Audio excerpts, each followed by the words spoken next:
យល់យ៉ាងនេះថាម៉ែអើយកុំយល់យ៉ាងនេះ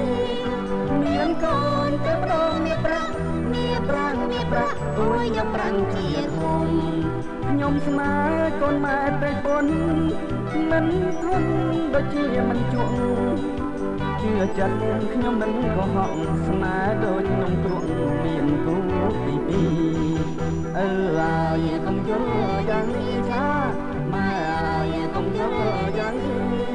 មានកូនទៅម្ដងមានប្រាក់អូយយកប្រាំងជាធំអាណិតខ្ញុំម្ដងផងតែឬមួយឲ្យមិនមេត្តារាល់ថ្ងៃខ្ញុំខំធ្វើការម៉ែឲ្យករណាកូនប្រសាខ្លះទៅឲ្យកុំយល់យ៉ាងនេះថាម៉ែឲ្យកុំយល់យ៉ាងនេះមានកូនទៅម្ដងមានប្រាក់អូយយកប្រាំងជាធំជឿបានតែកូនក្រមុំថ្ងៃក្រោយខ្ញុំសងវិញទេពេលនេះមួយរៀលមានដែរថ្ងៃក្រោយកាត់ខែទាំងចុងទាំងដើមឲ្យកុំយល់យ៉ាងនេះថាម៉ែឲ្យកុំយល់យ៉ាងនេះមានកូនទៅម្ដងមានប្រាក់អូយយកប្រាំងជាធំលក់កូនចុះថ្លៃខ្លះទាំងកូនចឹងកើតអត់បងពុនតាធ្វើអញ្ចឹងវាខំមេត្រាស្នេហាឥឡូវគេមិនលក់ដូរទេ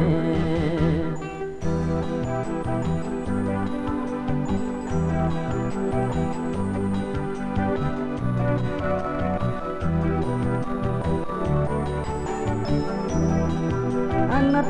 ខ្ញុំម្ដងផងតែឬមួយឲ្យមិនមេត្តា